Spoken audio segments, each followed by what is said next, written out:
say a few words. I'm Carol Covin. Carol is in Christmas Carol. Covin, Charlie, Oscar, Victor, India, November, Covin.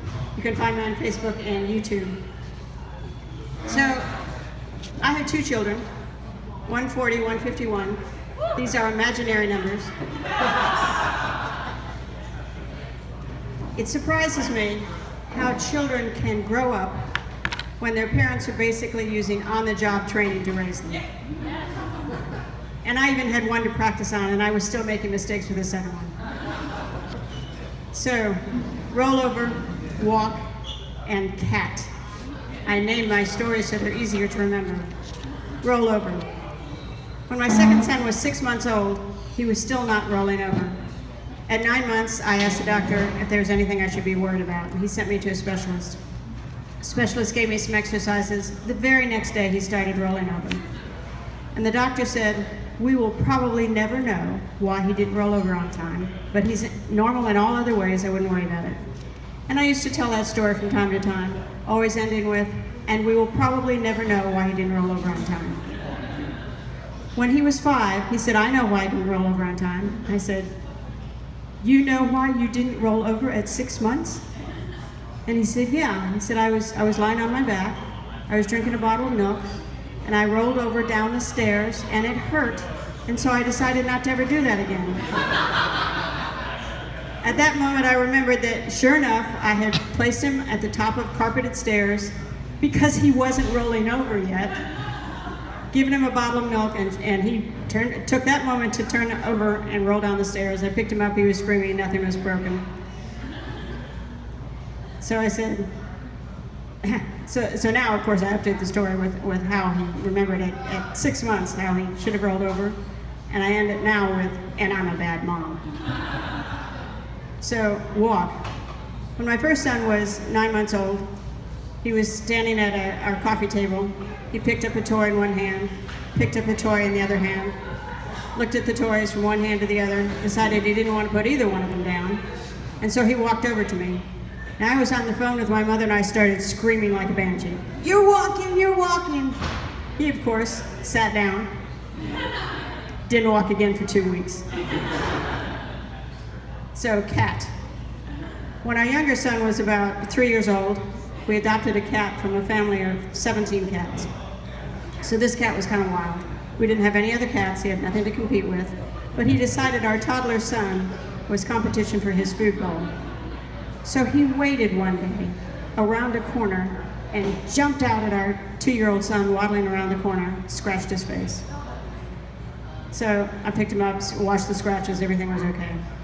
A couple days later, however, I find our son holding the cat over a stairwell.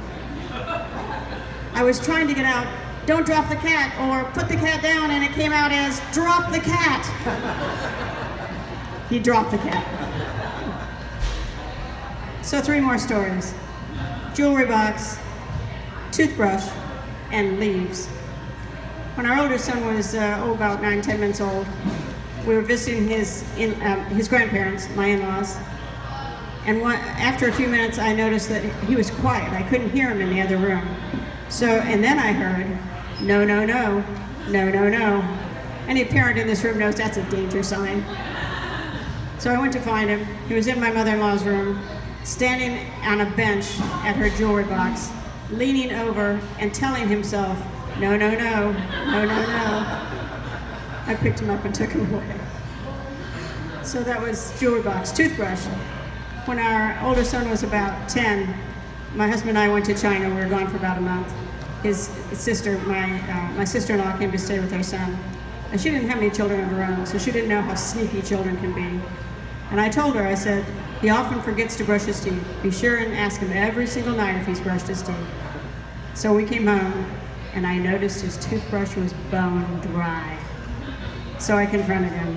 I said, so your aunt told me that she asked you every single night if you had brushed your teeth, and you always said yes. And he said, yes, I brushed them before you left. Sneaky kid. It is a wonder they survived to adulthood.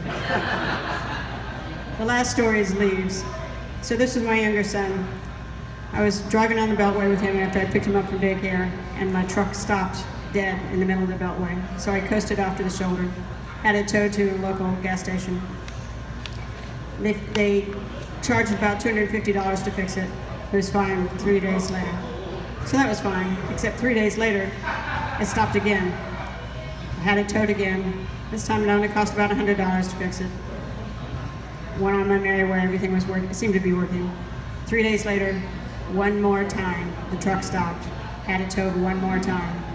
Just as they were about to tell me how much it was going to cost, my husband got on the phone with the mechanic, called his mother on her into question. The mechanic called back about an hour later and said, "Do you have any children in your house?" "Why, yes."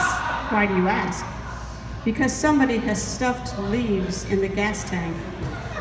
It takes about 3 days for them to suck up to completely block the gas line and stop the truck, and then about an hour for them to fall back down again and everything." You're shaking your head.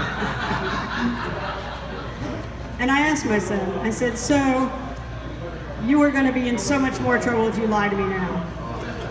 Did you put the leaves in the gas tank?" "Yes, I did." "Why did you do that?" "Because you made me go play outside and I want to stay inside." And yet, they're both alive today. Thank you very much, I'm Carol Covin.